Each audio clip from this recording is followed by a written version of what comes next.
Bienvenue dans cette nouvelle vidéo où on parle d'entrepreneuriat, on va rentrer dans le sujet vraiment de l'entrepreneur et qu'est-ce qui fait qu'on est un bon entrepreneur ou pas. Donc quels sont les prérequis, tout ça, on va faire le tour global du sujet. En attendant, n'hésite pas à t'abonner, n'hésite pas aussi à commenter les vidéos, je ferai en sorte de répondre à l'ensemble des commentaires dès que je le peux, donc n'hésite pas à interagir avec nous. On est parti dans cette vidéo. La première des choses, c'est qu'on va parler des 5 qualités que je trouve essentielles quand on veut entreprendre. La première, et vraiment qui n'est pas sous-estimée, c'est qu'il faut des connaissances ou alors de l'expérience. Ça commence par ça. Alors vous allez me dire, oui, mais du coup, quand on sort des études et tout ça, on n'a pas d'expérience. Oui, c'est vrai. Par contre, vous avez normalement des connaissances. Alors je sais que là aussi, pour les plus jeunes, quand on est du coup en bac+2, bac+3 ou même avant, et des fois même après, on est toujours un peu paumé, on se dit qu'on n'a rien appris, on peut rien faire. Mais en fait, c'est faux. On a toute une personnalité, on a tous des connaissances intrinsèques, on est capable de résoudre des soucis, on est capable de s'investir, et ça, c'est quand même quelque chose que l'on recherche. Donc vous êtes normalement capable d'entreprendre, que ce soit à votre compte ou pour le compte d'autres personnes, en tout cas c'est possible. Donc, n'hésitez pas. Mais il est vrai que par contre, ça n'enlève pas que quand on commence et qu'on n'a que les connaissances, on n'a pas l'expérience, et ça peut manquer un petit peu. C'est pour cette raison d'ailleurs, je le disais un petit peu dans d'autres vidéos, que j'ai commencé d'abord par le salariat pour avoir ces fameuses connaissances du monde professionnel et pas que des études finalement, et donc d'apporter finalement cette expérience-là au travers d'un entrepreneuriat après. Donc ça c'est tout à fait possible de faire l'un directement sans expérience et de se la forger, ou alors de récupérer de l'expérience avant de se lancer. En tout cas, il faut être expérimenté ou avoir des connaissances, ou les deux, pour pouvoir bien démarrer. Ça c'est la première qualité. Deuxième qualité, très important, il faut être résilient. Alors pour ceux qui ne savent pas trop, résilient c'est quoi? Bah, quand on se prend un coup de massue dans la tronche, on est capable de se relever. Et ça, il faut le faire tout le temps. Pourquoi je dis ça? Parce que, eh bien, je vais pas faire des cours de théorie avec le cycle en V et tout ça, mais en fait, le métier d'entrepreneur, il est semé d'embûches, mais tout le temps. Mais quand je vous dis tout le temps, c'est tout le temps, tout le temps, tout le temps. Des factures qu'on, des fois, on peut avoir du mal à honorer parce qu'on commence et on veut investir et malheureusement, on n'a pas beaucoup de sous. Ça peut être des relations avec clients qui sont difficiles, ça peut être des projets finalement où on s'est trompé, ça peut être du coup une vie de famille qui est des fois, surtout quand on démarre, qu'on est très motivé, on fait des devis un petit peu à l'arrache, bah, voilà, une famille qui est en tension, bref, il y a beaucoup, beaucoup, beaucoup de choses qui rentrent en ligne de compte et qui vont apporter des embûches à votre projet. Donc il faut être prêt, en tout cas si vous y mettez à fond, à devoir à chaque fois vous relever, à chaque fois que vous prenez un coup de massue dans la tronche. Donc ça c'est extrêmement important, c'est tout le temps, tout le temps, tout le temps le cas. Quasiment au quotidien, on va avoir des difficultés, des problématiques, on va perdre du temps, on va avoir l'impression de ne pas avancer, on perd de la motivation, et finalement, il faut toujours arriver à se rebooster en permanence, se relever et avancer, à continuer. Et plus vous allez le faire, plus vous allez voir que ça devient un petit peu comme une compétition, c'est facile, voilà, ça se fait très facilement après. Mais extrêmement important donc, la résilience. Troisième point, l'incertitude et le stress. Donc, un point important, comme je vous le disais, quand on commence son entreprise ou son entrepreneuriat en auto-entreprise, eh bien forcément, on a une idée ou pas, mais en tout cas on est capable de se lancer et ça génère beaucoup de stress parce que bah, les factures des fois sont pas honorées, parce que des fois on sait qu'on va faire zéro de chiffre d'affaires dans le mois et si on n'est pas associé à Pôle emploi en tout cas dans les démarches, ben, finalement on n'a rien à la fin du mois. Donc on vit sur ses réserves, ça génère beaucoup de stress au niveau de sa famille également. Si vous n'êtes pas célibataire en tout cas, mais ça peut même être avec la famille, hein, du coup, avec des conflits ou autres. En tout cas, cette gestion de stress, elle est importante. C'est quelque chose qui est inhérent à tous les auto-entrepreneurs parce que les projets, ça marche, tant mieux. Mais quand on continue, ben, des fois, on se casse les dents sur un autre, puis encore un autre, puis finalement, il y en a un qui marche et on continue, et ainsi de suite. Donc, voilà, il faut quand même à chaque fois gérer ce stress. C'est quand même lié au premier point avec la résilience, hein, tout ça. Mais en tout cas, gestion de stress, extrêmement important.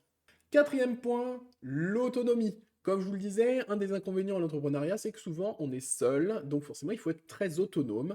Donc ça fait partie des éléments importants. Sachez-le, si vous, ça ne vous pose pas trop de problème d'être finalement seul et d'affronter finalement votre auto-entreprise, votre business tout seul, eh bien, normalement, il n'y a pas de souci. Rien ne vous empêche par contre de vous faire accompagner, c'est ce que d'ailleurs je fais dans certains de mes business que je vais commencer à exploiter au travers de mes vidéos. Mais c'est vrai que la majorité des entrepreneurs, du coup, travaillent de base seuls parce que, ben, on est très individualiste finalement. Mais par défaut, donc, il vaut mieux l'être. Mais c'est vrai que derrière, quand on commence à bien s'entourer, ça vaut le coup de démarrer des business à plusieurs. 5e point, c'est la motivation. C'est ce qui va faire le lien finalement de tout le reste, parce que si on est extrêmement motivé, si on a la niaque, la hargne, normalement, ça se passe tout seul. Ça permet de gérer plus facilement son stress, parce qu'en fin de compte, on a plein d'énergie à revendre. Ça va permettre aussi d'être plus résilient, parce qu'à chaque fois qu'on va se prendre un coup de massue dans la tronche, bah, on va continuer finalement, parce que de toute façon, on connaît notre objectif, on sait exactement où on veut aller, quel que soit le vôtre, hein, toujours travailler à la maison, ça peut être de gagner beaucoup d'argent, ça peut être de monter un business extrêmement florissant, bref, il y a plein de choses qui peuvent rentrer en ligne de compte, mais en tout cas, si vous connaissez votre objectif et que vous êtes extrêmement motivé pour y aller, vous allez avoir plus de facilité à relever finalement tous les défis du quotidien, mais aussi liés au stress, etc., de votre activité. Maintenant qu'on a parlé des qualités, eh bien, il faut savoir quand même que je préfère être plus pragmatique. N'importe qui peut se mettre en auto-entreprise, peut investir de son temps, de son argent et de sa motivation dans un projet. Donc vraiment, n'hésitez pas. Si vous ne vous ressentez pas bien sur le côté stress, etc., c'est pas grave. Attention, c'est les meilleures qualités qui feront que ça se passera au mieux et que ça n'empiétera pas finalement sur votre psyché et tout ça. Ça, c'est pas un problème. Mais en tout cas, retenez-le bien, n'importe qui peut y aller, c'est juste qu'après, les embûches ne seront pas forcément les mêmes en fonction de vos qualités et de vos défauts. Donc vraiment, n'hésitez pas, et si vous voulez d'ailleurs des conseils, n'hésitez pas toujours à commenter un petit peu, ça peut permettre d'avancer un petit peu sur le sujet. Je vais un peu parler de moi, vous avez l'habitude maintenant un peu plus dans les vidéos, souvent je parle un peu de théorie, puis j'aime bien quand même euh, externaliser le problème en parlant un peu plus de moi et de mon expérience. Je vais vous parler un peu plus de motivation, de stress, et voilà, toutes les qualités finalement, au travers d'un exemple qui est pour moi extrêmement parlant, et ça a bousculé un petit peu ma vie, vous allez vite vous en rendre compte, et je pense qu'en vous mettant à ma place, ça va un peu aider. Je vous remets un tout petit peu dans le contexte. À ce moment-là, je venais de me mettre en auto-entreprise depuis un an et demi. Alors voilà, le contexte va se poursuivre un petit peu. Je faisais de la programmation informatique et je suis passé assez vite en formateur en bureautique. Et donc j'ai continué à faire ça pendant un bon bout de temps. Donc j'avais plein de clients. C'était des écoles parisiennes. Et ces écoles, du coup, avaient des apprenants et me les donnaient, entre guillemets, en formation. Donc c'était moi qui gérais la formation, j'étais totalement autonome, etc. Donc j'attendais un premier enfant qui devait arriver normalement en avril. Et donc, avant le mois d'avril, donc en gros, tout l'hiver précédent, j'étais à fond.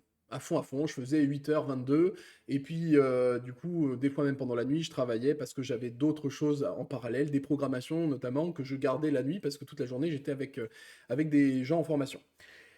Donc, un bon rythme. Alors, au moins pour parler un peu de sous, quand j'étais formateur, j'étais à 30 ou 35 euros de l'heure. Donc, vous faites un peu les calculs, j'étais à 5 000 6 000 euros à peu près par mois, moins l'URSSAF de 20%. Enfin, j'ai plus les chiffres exactement en tête, vous pourrez même faire les calculs, hein, c'est pas très compliqué en soi. Mais voilà, j'avais un bon salaire, je me disais, bah voilà, je vais continuer de toute façon le temps que mon enfant vienne au monde, et après, je ralentirai un petit peu, mais je continuerai quand même. Mais voilà, je vais ralentir un peu et je prendrai un rythme un peu plus de croisière. Ça, c'était la théorie. Le problème qui s'est vite posé, c'est que mon enfant est venu avec 2 mois d'avance, et du coup, derrière ça, ben, pas prévu, hein, vous imaginez bien, on est allé à l'hôpital, 9 heures du matin, ah ben, madame, vous avez 22 de tension, là, il va falloir accoucher, en fait, hein, vous avez plus le choix. Alors, c'est pas passé exactement comme ça, mais pas loin, hein, en fait, hein, ils ont conçu pendant 2 3 heures pour nous expliquer que finalement, on allait essayer de voir comment ça allait se passer, etc. Puis finalement, à 1 heure de l'après-midi, il était là. Mais enfin bref, ça c'est vraiment du très perso, mais c'est pas grave. Derrière ça, bah, imaginez-vous à ma place. C'est-à-dire que du coup, à 8 heures le matin, je suis en mode pump up, j'ai toute ma journée de formation. Finalement, bah, on va à l'hôpital parce que ça va, j'avais pas trop de formation ce matin-là, j'avais que toute l'après-midi, etc. Machin. Journée à peu près normale, mais voilà. Et mon enfant arrive à 14 heures ce jour-là, et là, je me dis, bon, bah super, bah, il faut dire quand même à tous mes clients que là, attention, pendant 2 3 jours, je serai plus dispo pour faire les formations. Donc, ni une ni deux, je prends mon téléphone et j'envoie tout ça.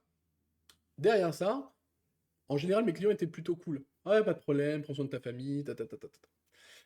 Finalement, ça s'est traduit comment en business derrière? Ça s'est traduit par le fait que j'ai perdu, j'avais 5 ou 6 clients qui me remplissaient mon agenda, j'en ai gardé qu'un seul. Un seul m'a gardé alors que j'ai arrêté de travailler pendant à peine 2 3 jours. De mémoire, il est né un mardi ou un mercredi dans cette zone-là, et j'ai recommencé à bosser le samedi suivant. Donc autant vous dire que j'ai pas arrêté très longtemps. Mais vous voyez que du coup, alors là c'est un gros coup de massue, hein. Attention, hein, tous les coups de massue sont pas aussi gros que ça tous les jours, hein, je vous rassure. Mais en tout cas, ça fait partie des coups de massue où derrière il faut quand même se relever. Parce qu'en fait, du jour au lendemain, je savais que j'avais perdu 80% de mon chiffre d'affaires. Je passais de 6 000 balles nettes à un petit 1 500 quoi. 1 000, 1 500. Et sachant que mon enfant venait d'arriver, que bon ben, c'était pas prévu, la chambre, le machin, il fallait se déplacer en plus, il était prématuré, vous imaginez bien, il n'arrivait pas à respirer, enfin bref, les journées étaient beaucoup plus compliquées, en plus il fallait acheter beaucoup de choses d'un coup, fallait vite s'organiser, fallait continuer à vivre, fallait continuer à bouffer, et avec un enfant là-dedans, vous imaginez un petit peu, peut-être mieux du coup, cette vision d'auto-entrepreneur qui malheureusement c'est un peu la jungle parfois où on peut prendre vraiment des gros coups dans la tronche et il faut arriver à se relever. Alors ça, c'était le contexte et c'est ce qui m'est vraiment arrivé. Derrière ça, qu'est-ce qui s'est passé? Alors bien sûr, il faut le temps d'encaisser un peu, ça prend du temps et puis j'avais pas que ça à foutre à ce moment-là, vous imaginez bien. Mais ce qui s'est passé assez rapidement derrière, c'est que je me suis dit, bon, ouais, c'est bien, j'étais à 35 balles de l'heure, souvent, je remplissais mon planning, j'avais pas de responsabilité, j'étais un peu comme un salarié finalement, mais en auto-entreprise. Donc je gagnais bien ma vie sans les problématiques finalement de responsabilité. Bon, j'en avais, mais c'était ok quoi.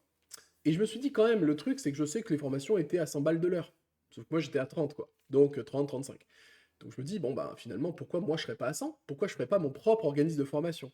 Et c'est comme ça que je suis passé finalement d'auto-entrepreneur plus classique, vraiment formateur à l'époque, à centre de formation. Finalement, je me suis dit, bah maintenant, certes, ça change complètement de métier.